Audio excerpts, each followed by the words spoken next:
By now, you may have seen or heard about the play during Monday Night Football involving Buffalo Bills safety Damar Hamlin. The Buffalo Bills say Hamlin suffered cardiac arrest following the tackle. He now remains in critical condition in a Cincinnati hospital after collapsing on the field shortly after getting up.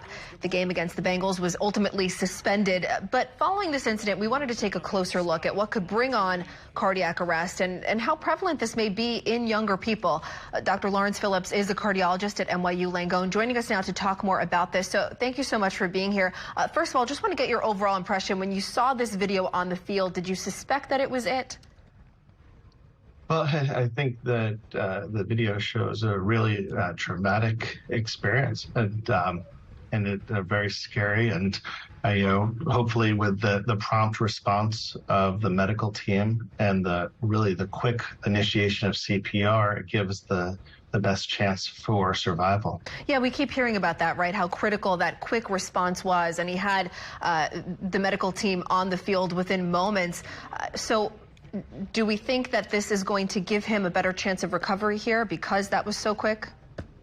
Well, what we know is that CPR saves lives. There are over 350,000 cardiac arrests that take place out of the hospital in the United States every year.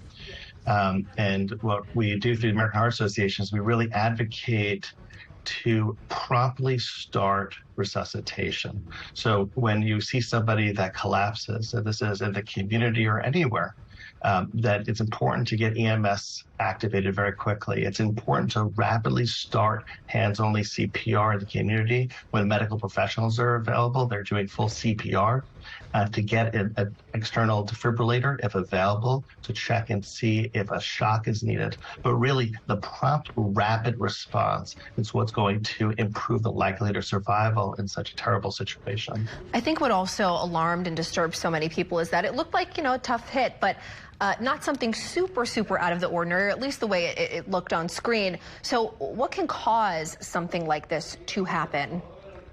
Well, there are a lot of things we don't know, and we don't have a lot of the medical information. We know that there are times that a hit like that can cause the heart to go into irregular heart rhythm, which is one of the most common causes of a cardiac arrest. Think of it as simply a cardiac arrest is when the heart is not able to any longer provide oxygen to the rest of the body. And when that happens, you'll have loss of consciousness and you'll have damage to the rest of the organs because essentially the person has died. They're not able to have heart activity. So the rapid response, that's why we focus so much on quickly starting the heart again, getting the heart rhythm back to normal as rapidly as possible to really get the blood to the rest of the body to help those organs and make sure that they're surviving. Of course, all of this happened within just a matter of moments, but are there any warning signs that people should perhaps know about?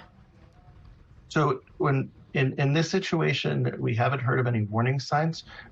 If we think of cardiac arrest in general, it's often a sudden, unexpected loss of consciousness. And so as much as looking for symptoms before, for example, in a heart attack, where someone might be having chest pain or shortness of breath, where you get that prodrome where you should get emergency care right away. In many other times of cardiac arrest, it's a very rapid event, where often from an electrical reason, the heart is not pumping appropriately anymore because the electrical activity is erratic. And so it's the responsiveness that's going to be so important. Yeah, I know you're not in the business of telling people what sports they should or should not play, but this has definitely put a spotlight on just how dangerous a sport like this can be, specifically when there is trauma toward the chest area. Do you have any feelings about that? Any advice, perhaps, for families and parents?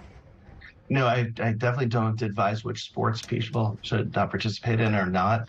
I think there are a couple of things that are important in sports in general, and that is that whether it's high school sports, professional sports, that you have medical training on the side of the fields, that people take the opportunity to learn CPR ahead of time. For the American Heart Association at cpr.heart.org, there are very simple videos on how to learn hands-only CPR. We know that in the situation where 90% of the time it's going to be in the house or at work. And so we're talking about this situation, but when we look at those 350,000 cardiac arrests that take place, it's likely that if you're a bystander, you might be the only one there. So taking this as a really sober moment to learn hands-on CPR to be able to help when needed.